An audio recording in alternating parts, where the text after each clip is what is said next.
Texas boxing scene is here with the champ, WBC International Super Featherweight champ, um, Jorge Castaneda from Laredo, Texas. One of my favorite fighters in boxing today. It's great to have you on, champ. Thanks for coming on with us. Thank you for having me. So you got big news. June 10th, Mexico City. Tell us about what you have on June 10th. I'm fighting Eduardo Hernandez from Mexico City. It's gonna be a really tough fight for me. I think it's gonna be the toughest fight in my career. But I mean, we're training hard to be prepared for it. Now, that's interesting that he says it's the toughest fight of your career. Obviously, he's got the best, most experienced record. He's 31-1. Mm. But they put you in tough your last two fights. I mean, they fights that they didn't really think you were going to win. At least on the Matchroom side, didn't think you were going to win. Right? They were using you as an opponent, and both times you pulled the upset. Talk about the Otha Jones, and then we'll get to the other fight. But talk to the Otha Jones, OJT fight first. I had 2 years without fighting. They just offered the fight like a month and a half before, and we accepted the fight. And it was a pretty exciting fight. I mean, it was a pretty fun fight. Obviously, I mean, it wasn't televised. I hope it was televised. But I mean, they didn't televise it, but it was a really pretty fun fight. And obviously, I got the unanimous decision. We were able to catch the stream of the fight. The first round was pretty even, pretty feeling out process, right? And then you pretty much dominated the fight. Like it wasn't really close after the first round, right? The first round was pretty close, toss-up round. And then after that, you pretty much dominated the remainder of the fight. Were you surprised it was as easy as it was? Because they really, really had a high hope for Otha Jones. They made him his pro debut a 6-rounder. They wanted to get him a world title within 2 years of his pro debut. He made his pro debut on the Bivol versus Joe Smith Jr. undercard. And it was a 6-rounder. And they had a 2-year plan to get him a world title. And then he met up with you. And were you surprised that it was as easy as it was? Yeah, actually, I was surprised. I thought he was gonna be a little bit more tougher, but I mean, actually, he was tough. I caught him with some good shots, and he never went down, man. In the third round, I think I hurt him. I wasn't able to finish him. Then I hurt him again in the 7th round, I think. But I mean, he was a tough motherfucker. He could take a punch. Were you surprised? Because after the first, it was an 8-rounder, right? It was an 8-round fight. Yes. I thought it was 7-1, right? Yeah. Were you surprised the college? Because it was 5-3 on all. One might have been wider, but the judges had it close. Were you surprised that the judges had it close? Yeah, I was surprised. I thought he only won maybe like 2 rounds at most. But yeah, it was. I mean, they had it too close. It wasn't that close for my side. So walk us back from there, right? You had put 4 wins together in a row after your first career setback, and you were looking really good. That was in April of 19. And you're supposed to fight again in the summer of 2019. You got sick, right? You had to drop out of a fight, and then the pandemic hits. What'd you do in those 2 years to stay sharp and stay focused? Well, I still kept training. I still kept running at my house. The gym where I train at, the city runs it, so it was closed the most of the 2 years. So I had to train at my house. I just had to stay active by myself. And as soon as they opened the gym, I went back and started training hard. And I got the Otha Jones fight, and we accepted it right away. I wanted to ask you about that. How did that call come in? How did they? I mean, like you said, you've been inactive for 2 years. How did they pick you? I mean, how did your name get, and how did you find out that they wanted to fight you? Yeah, I don't even know. I just got to the gym one day. My trainers just told me, I mean, we got a fight for you. And I said, hell yeah, let's do it. I was eager to get in the ring already. Eddie Hearn had put Otha Jones in with Eric Manriquez from Houston. And I told Eddie Hearn it was on the Usyk undercard. And I told him not to put his fighter in with any more Texas fighters. Like, it's not going to be good for his prospects. And he said Texas guys are tough. I was like, you have no idea. And then the next fight or 2 fights later, he puts him in with you, and Otha Jones loses. I was like, I told Eddie Hearn not to do that. Right? But it was great. It was a great opportunity for you, which you took full advantage of. Scored a really, really impressive upset. That moves you on. You go over and fight at the O2 Arena couple of months later against Yusuf Kamari. Again, I think Eddie Hearn is thinking you're going to lose, right? He's going to, get a boxer who can expose you. Talk to us about what happened there. It was that was a tough fight because I got sick like 2 weeks before the fight. I was actually gonna pull out of the fight. I had a stomach virus, and but I mean I couldn't lose this opportunity. I was fighting for the WBC International Silver Belt, and I just had to go for it. Like I told you, it was a tough fight because of the sickness, not so much because of the style or the fighter. I think I would have gotten a knockout if I was 100%. But I mean that's that.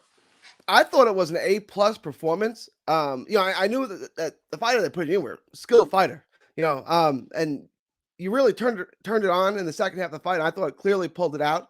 You got another decision. It's tough to get a decision over a UK fighter in the UK. I mean, you really have to beat him. I was talking to Maurice Hooker once, right? Maurice Hooker beat Terry Flanagan in the UK. And Hooker said after the 12 rounds, he knew he had won, but he didn't think he won wide enough that they were going to take it from him. You really have to beat a UK fighter in the UK to get the decision. Were you confident when you were done? Like, okay, I mean, I beat him by enough that they can't take it from me? Yeah, I was a little bit. I don't know. I thought they were gonna give it to him or maybe a draw, because I knew I had won the fight. But I mean, since I was in his territory, I mean, I thought they were gonna give it a draw. But I mean, thankfully, I I got the decision. It was closer than the Jones fight for sure, but I thought you still clearly won the fight, and the judges ultimately got the decision right again, even if it was a little closer than they had a little closer than it really was. Yeah, you clearly won the fight and you earned the decision. If I say what was the prospect that came out of nowhere in 2021, the first name on the list would be Jorge Castaneda, right? I mean, not to me. I knew what you were capable of because I had seen you fight in Laredo a bunch of times, right? But what's that like to really be that emerging kind of star, that emerging kind of prospect that came out of nowhere, so to speak? Well, it's just motivation for me. I wanted this, this moment, this opportunity to come to my life, to my career, and I got it, and I had to take advantage of it. Both of the fight, the Otto Jones fight and the Komari fight. Now, going into the Kamari fight, you had fought most of your fights at home in front of your fans in Laredo. I think you had fought all but one of your fights in Laredo, right? Up until that point. Yeah, I had done one in Chihuahua, Mexico. Chihuahua, Mexico, and then the rest of your fights had been in your hometown. Yeah. What's it like? What was the difference? What was the difference in the crowd and how describe what it's like fighting in front of enemy territory in London. Well, the Otto Jones fight was a little bit different because it was during the pandemic, so there was actually no fans. And that's right. Yeah, and the Kamari fight, I was getting booed when I was going to the ring, and I was getting booed all the time. So, but that didn't really get to me. I mean, I was concentrated, and I knew what my goal was, and that was to go and win the fight. And you certainly took care of business. How did the crowd treat you? I mean, were they hard on you? Were you getting boos, or how did the fans over in the UK treat you? During the fight, I was getting booed, but then after the fight, I mean, people were coming up to me and asking for pictures, and telling me that it was a great fight, and I gained some UK fans. How could you not with a performance like that? Like, I really thought it was like an A+ performance. I thought the performance was even better than the one you gave against Otto Jones. And knowing now that you did it when you were pretty sick, it's really impressive. Looking forward to seeing what you do on June 10th. But before we get into that, I want to talk a little bit about what's going on in Laredo, right? I mean, Laredo's got some boxing history, obviously, with the Canizales brothers, right? Yeah. But right now, there are a ton of good fighters. Right now, Jennifer Lozano, the amateur, is in Turkey fighting in the World Championships. There's you, who's WBC super featherweight international champion, right?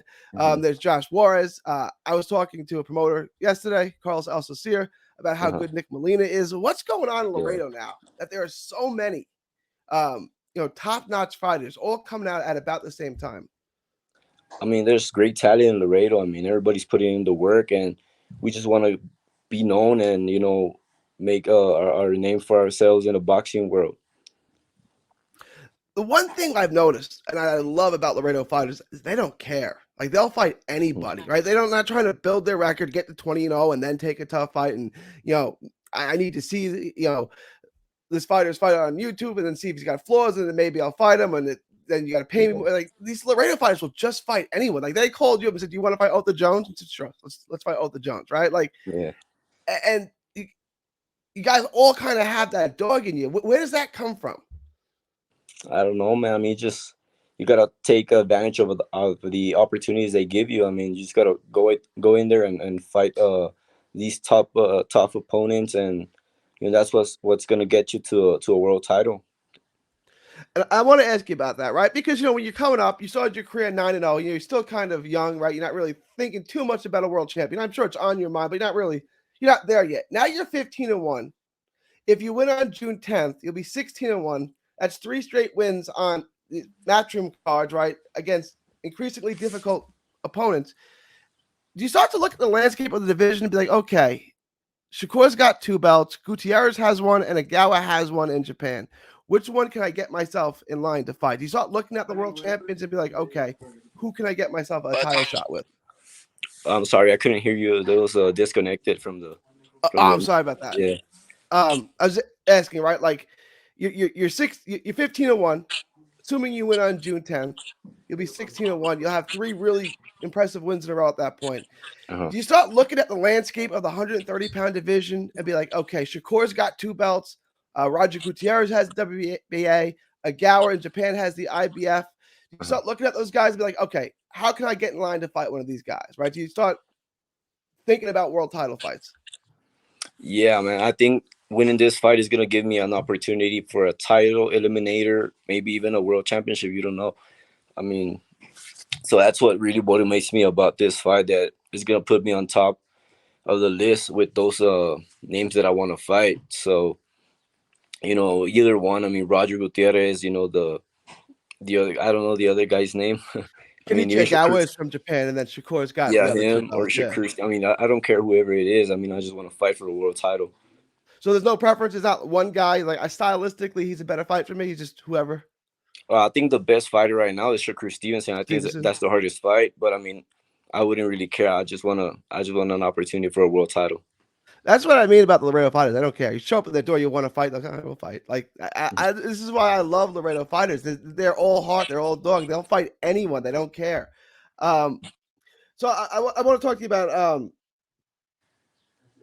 So you suffered 1 career loss, right? And that was in your hometown to Randy Moreno. Yeah. You put four wins together in a row. Really impressive.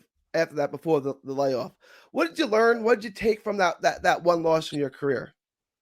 Well, I learned a lot of things, what to do and what not to do inside and outside the gym. And I've grown as a fighter, as a person as well. And, I'm just getting better each and every day. I'm just working hard and trying to become a better boxer every day. You've certainly done that. Now you've captured a WBC title. You fight on a matchroom card, and your face is on the poster now. You're not the opponent anymore. I mean, you're their guy, right? I want to ask you about that matchroom fight coming up. Canelo versus Bivol. Who do you got in that? I got Canelo. I don't. Right. I think no one beats him right now. He's in his prime, and I mean he's got it all. Defense, counter punch, everything. He's got it all. Canelo's technically going up in weight, right? But he's already fought at 75. It's not really going to be a big deal, right? Yeah. All right. So June 10th, Mexico City on DAZN. Any predictions? What's going to happen on June 10th? Well, I don't know, man. It's gonna be a pretty exciting fight, pretty interesting. I'm just gonna go out there and give it my all, and try to win this fight and bring that win and bring the belt back home to my family, to Laredo, and I'm gonna put on for Laredo. I'm gonna represent 100%. That was cool. When you came back from London, when you won against Kumari, you kind of had a hero's welcome there. What was that like, right? Like you came home, you got off the airport, that little airport in Laredo, right? That's like 3 gates. They get it there, and like you're their guy. You got that hero's welcome. What's that like to go home and receive that kind of, love from your home city?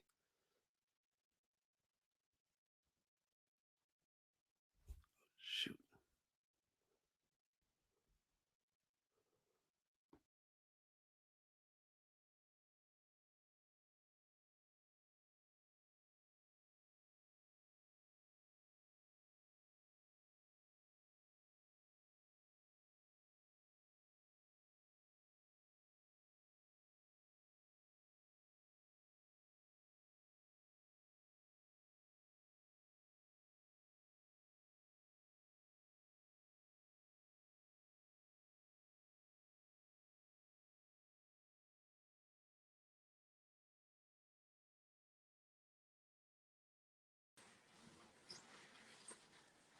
You still with me?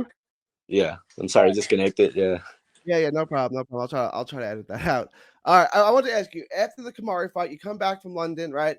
And you land that little airport in Laredo, right? And you got a hero's welcome. Like they came out and they greeted you, right? Like, what's that like to get that kind of love and be that kind of hero back in your home city?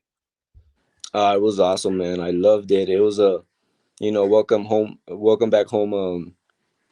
And it was also my birthday, so we were celebrating the win in London, and also my birthday. So it was pretty fun. You just you turned 25 at that point, right? So you're 25. Yes. Still just kind of entering your physical prime. So there's still a lot of time for improvement to get physically stronger. I mean, what kind of improvements do you think we'll see from this fight, from even your last two fights where you look spectacular? Well, I'm just only getting stronger, faster. I'm just working on new techniques and just try to better my boxing. It's been a pleasure watching you. Like I've been following most of your career.